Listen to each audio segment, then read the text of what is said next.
Então, o homem no mundo, a gente fica sempre em dúvida como se comportar no mundo, não é mesmo? As pessoas às vezes acham que tem que colocar brinco, outros fazem tatuagem, cortam o cabelo de metade do cabelo, outra metade, outros ficam careca, outros fazem, cada um faz de um jeito.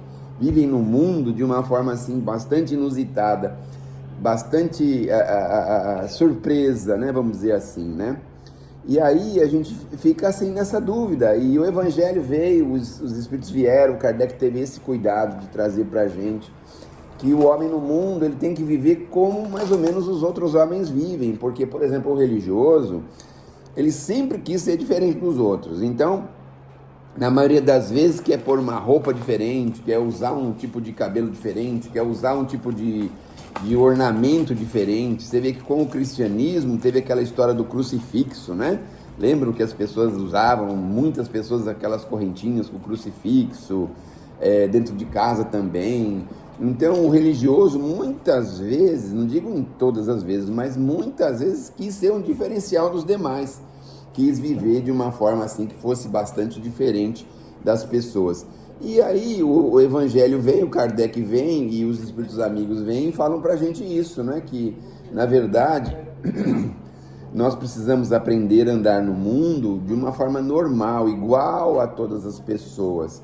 Eu diria até que nós precisamos aprender a andar no mundo e, de uma certa forma, também não disfarçar, né? Mas a gente viver no mundo assim, meio que como se fosse infiltrado no mundo, sabe? Assim, viver igual as pessoas vivem, mas com um pensamento voltado para os nossos objetivos. Então, nós somos infiltrados no meio da sociedade. E aí, o que a gente faz? Aprende com a sociedade e, o quanto possível, ajuda a sociedade a pensar também.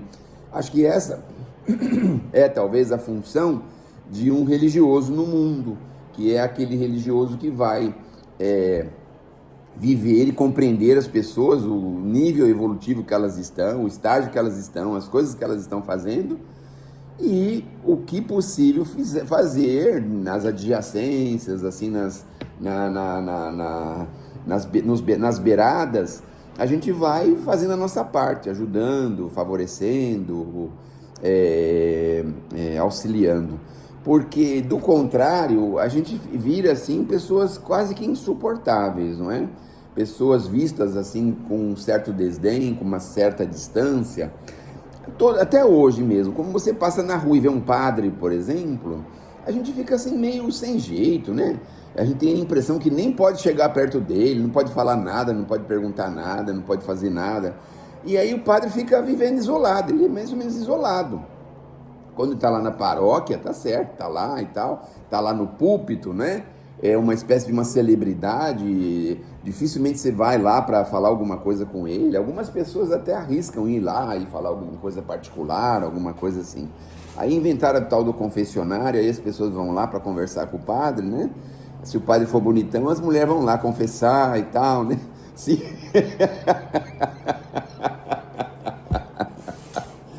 Mas é uma pessoa meio isolada da sociedade, uma espécie de celebridade, né? Você vê que essas celebridades não podem andar na rua, tem lá uma série de coisas.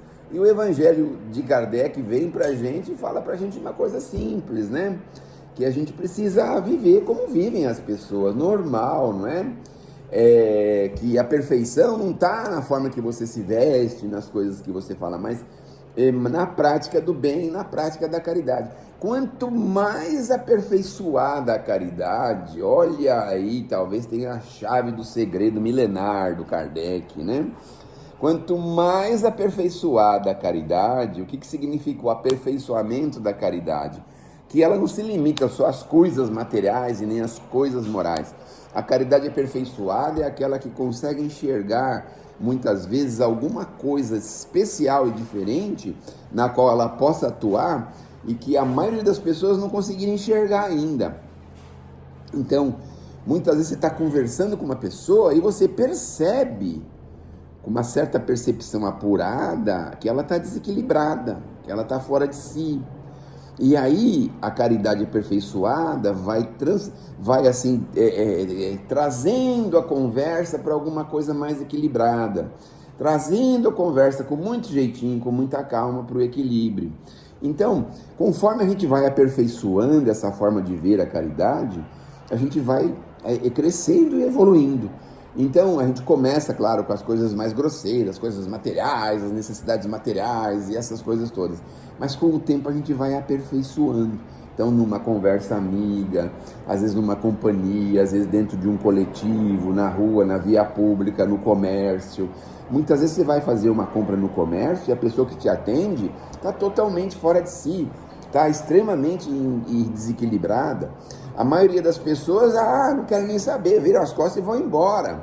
Mas a pessoa que tem a caridade aperfeiçoada, ela vai com muito jeitinho, percebe que a pessoa está meio esquisita, e consegue, de uma certa forma, conversar um pouquinho, tirar às vezes uma palavrinha dessa pessoa, às vezes até um pequeno sorriso. Ou seja, leva um apoio espiritual para essa pessoa. É mais ou menos o que os espíritos fazem com a gente. Porque a gente está andando na rua, ninguém sabe como que está o pensamento de cada um de nós, não é mesmo? Aí os espíritos vêm até nós e percebem que nós estamos desequilibrados. Aí eles trazem para a gente um pequeno bálsamo, dão assim alguns insights para a gente de alguma coisa legal que a gente viveu, alguma coisa que a gente ultrapassou. E aí eles acabam nos ajudando. Levam a gente às vezes para uma palestra amiga, para encontrar uma pessoa mais equilibrada que a gente, que possa trazer um pouco de recurso para a gente. Enfim, a gente vai aperfeiçoando a caridade, não é? Então ele fala também assim, que você não imagina que para viver em comunicação constante conosco, para viver sob o olhar do Senhor, seja preciso que você se cubra de cinza e mostre para todo mundo que você é um grande religioso e se bata e vista uma roupa rasgada. Não, uma vez dissemos, ditosos sede segundo as necessidades da humanidade, mas que jamais na vossa felicidade entre um pensamento, um ato que possa ofender ou fazer-se velho semblante dos que o amam e o dirigem. Deus é amor. Aqueles que amam santamente, como bonito a gente saber usar as palavras, não? Aqueles que amam santamente, não precisa falar mais nada, né? Aqueles que amam santamente, certamente agrada ao Senhor. Olha que coisa legal que é isso, né? A outra coisa que ele fala nessa mensagem é que nós fomos chamados a conviver com espíritos diversos, de características diversas. Aí você vai na rua, você vê aqueles caras com aqueles cabelos assim pra cima, com o rosto todo tatuado, umas pessoas assim diferentes, estranhas, a gente tem até medo às vezes de olhar para aquela pessoa. Nós estamos vivendo num mundo assim, que justamente eu acho que para a gente saber conviver com os diversos, não é? Conviver com as pessoas que pensam, que fazem, acontece. Outro dia eu conversei com uma mocinha, jovem ainda, não sei se de Carapicuíba ou algum outro desses lugares aí, e a mocinha acabou me dando uma lição muito interessante. Ela falou assim, que aquilo que as pessoas vestem é só o estilo dela, não é o que ela é por dentro, né? Porque a gente vê, por exemplo, uma pessoa, faz uma leitura, por exemplo, uma pessoa mal vestida, meio desgonçada e tudo, e fala, isso aí, sei lá, vagabundo, não sei o quê, né? Mas às vezes é o estilo da pessoa. Esses meninos que andam com essas calças caindo, essas coisas, é o estilo da pessoa. Os nossos netos não vão fazer isso também? Então, não é que a pessoa é ruim, que a pessoa... Às vezes você vê uma pessoa que tem, sei lá, um jeitão assim, truculento e tal, aí você conversa, ele tem até a voz fininha e tal, você fala, mas é o estilo da pessoa, anda com aquelas jaquetas, aqueles negócios pendurados, aqueles piercing, aquelas coisas, e a pessoa às vezes não tem nada a ver com aquilo que a gente imagina, que seja uma pessoa violenta, que é uma pessoa difícil, complicada. Então é o estilo da pessoa. Isso é uma coisa legal que a menina acabou me ajudando a entender, que a gente não pode, como é que se diz, fazer um julgamento com base no estilo da pessoa, não é? Então hoje a gente ainda faz isso, a gente que é assim, a parte da população mediana, a gente faz isso. A pessoa está bem vestidinha, com terninho e gravata, a gente fala, a pessoa vem pedir atenção, você dá atenção e não sei o que e tal. Mas se a pessoa não está muito assim, né, a gente já não quer nem saber, já passa por largo, não se interessa e está tudo bem. Então a gente ainda julga, né, a gente ainda tem essa diferença e essa dificuldade. Mas é interessante porque nessa mensagem O Kardec traz lá do espírito protetor, diz assim: não julgueis que você precise viver incessantemente a prece e a evocação mental. Pretendemos vivais uma vida mística. Não, não, não, que vos conserve fora das leis da sociedade, onde estáis condenados a viver. Vivei como os homens da vossa época, como vivem os homens. Sacrificai as necessidades e mesmo as frivolidades, né? Tem, por exemplo, gente que é fanático em futebol, por exemplo, né? Você não precisa ser fanático em futebol, você pode ser fanático em Jesus, mas não em futebol. Mas você compreende que a pessoa gosta do futebol, paciência, né?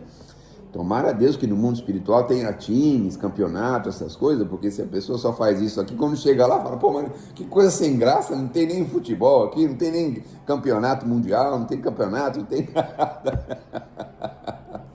Então, mas viver como vivem, não é?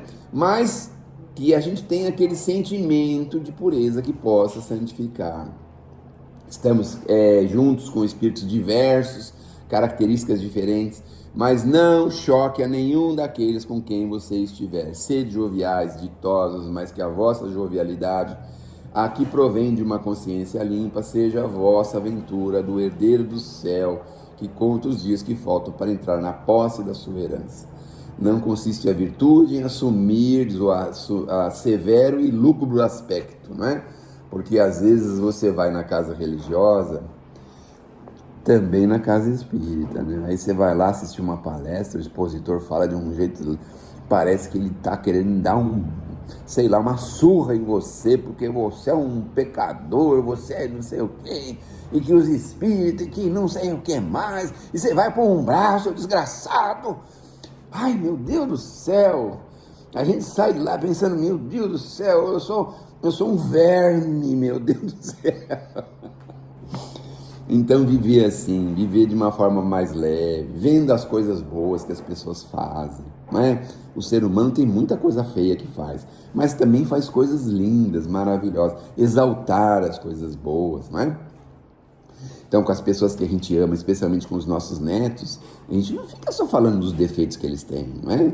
E é importante a gente exaltar as coisas boas que eles já aprenderam a fazer, que já sabem a fazer. Ah, vou gostar tanto de você ser tão educadinho. Nossa, que bonitinho, você sabe esperar. Poxa, que legal, você vai fazer companhia com a avó, com o vô. Nossa, que bonitinho, você sabe falar direitinho essa palavra. A gente vai exaltando as coisas positivas que a pessoa tem, que o espírito tem, né? A gente vai, às vezes, nas comunidades, não é? Tem gente aí que está querendo visitar a comunidade, mas aí vai lá, as mães, meu Deus do céu, elas pisam, massacram as crianças, massacram. É o tempo todo falando para elas os defeitos, que elas não valem nada, palavrões, e ai, Jesus, misericórdia. Mas a gente não, a gente hoje já sabe que é preciso exaltar as coisas boas que as crianças, os espíritos têm, não é mesmo? Bom, então a perfeição está na prática da caridade absoluta. Veja só, isso é uma coisa legal. Quanto mais a gente aprimorar a caridade, mais próximo nós estamos do Cristo. Que Deus nos abençoe, que Jesus nos ilumine, que eu já estou passando da hora aqui, não é mesmo? A gente fica entusiasmado, acaba passando da hora. Que possamos aprimorar a prática da caridade. Eu acho que beleza que é, né? Antigamente você dava as coisas para a pessoa falando assim, veja como eu sou bom, né? Aí depois você aprimora a caridade e fala assim, nossa, me ajuda com isso aqui que eu não estou aguentando mais ficar com esse negócio aqui, fica para você. Me ajuda, né? Então, em vez de achar que a pessoa que está sendo ajudada, a gente fala que é nós, a pessoa que está ajudando a gente. Vai aprimorando devagarzinho a caridade, não é mesmo? É isso aí.